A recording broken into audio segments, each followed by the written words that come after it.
Action. Hello, my dear students, and welcome to Virtual Monday. I want to finish up our alchemy lab, and by alchemy, that's referring, of course, to the ancient science where you turn base metals into gold.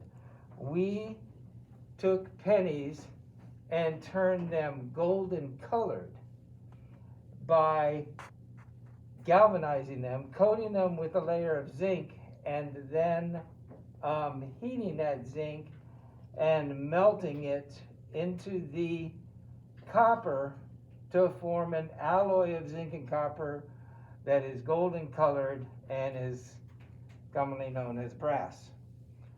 So what I want to do is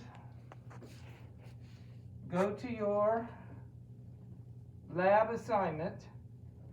Some people have already done it because you can find a lot of the answers here in the instructions, but as I go to this PDF file,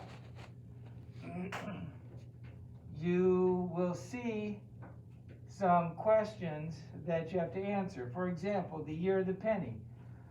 We used pennies that were pre-1982, and I grabbed my jar of 1982 pennies. So just about everybody should have used a 1982 cent.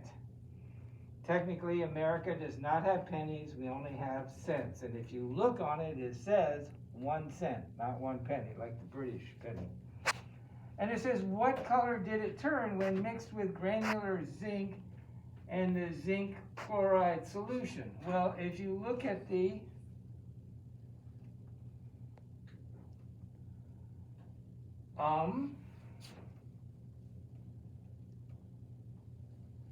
if you look at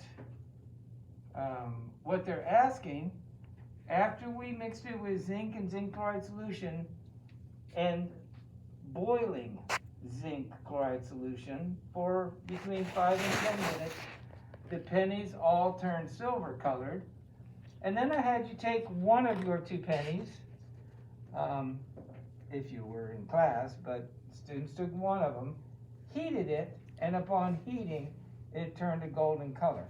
Now there are 4 quick questions, essay questions. Why is it recommended to use pennies that are dated pre-1982? Come on, swerve around and don't stay in one place.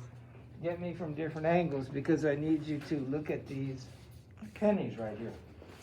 So here are the results of the lab down here. Okay. Are you seeing it right there? Mm-hmm. Those pennies there are from different sections. I've posted a picture of this in some of the results. But if you use a post-1982 penny, it's not made out of pure copper. So come back up to me. You're just staying in one place. Okay, so let's move around. The post-1982 pennies are 97.5% zinc, 2.5% copper, with a very, very thin coating of copper. If you, and we'll do this experiment later, remove the inside of the penny, because we can digest it away with hydrochloric acid, leaving the copper, which is resistant to hydrochloric acid, behind, we can make a very thin foil of the copper coating of the zinc, predominantly zinc penny. But we can't use the post-1982 pennies because they do this. They melt, and if you keep this one, if you can see the shadow and everything on this one started to melt and deform. And if it would have stayed in the flame for 2 seconds longer, it would have turned into a blob of zinc. So, back up to me. The reason we used pennies that are dated pre-1982 is because they are not pure copper, but almost 100% copper. They're 97.5% copper.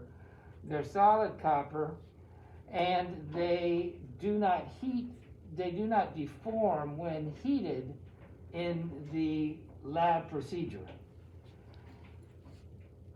For the second question, why is it necessary that pennies be thoroughly cleaned before beginning this activity?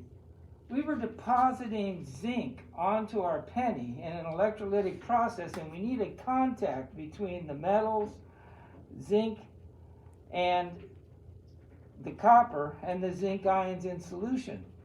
And if there were dirt on there, or oils from fingerprints, from your skin on there, that area would not get any zinc deposit on it because you have the actual copper covered up with it. So, the next question says, after the pennies were dipped in the granular zinc chloride solution, they had a silver colored coating. This was not actually due to the presence of silver. Of course, we didn't make silver. What was the silver coating? And the simple answer is it's zinc. We had a zinc coating. But if you want to know the truth, not really. That was actually brass too. That was a form of brass called gamma brass. This is the Greek letter gamma. And when you make a mixture of brass and copper, zinc and copper, where the zinc concentration is greater than 45%, it's silver colored. And so we were depositing zinc onto the penny, but it was also migrating into the penny and making a very high zinc concentration form of brass, gamma brass. If you put the fact that the coating and the silver color was due to zinc, that's fine. We did coat them with zinc, but technically it was a form of brass. And then it says, unfortunately, the copper pennies were not turned to real gold. What is responsible for the golden coating? When we heated those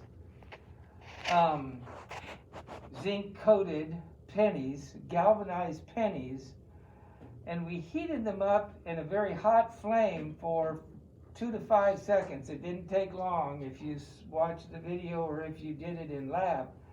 When you did that, that caused the zinc to migrate further down into the copper and some of the copper to come back into the zinc, and we formed brass. And we formed brass, a form of brass termed alpha brass. There's the Greek letter alpha.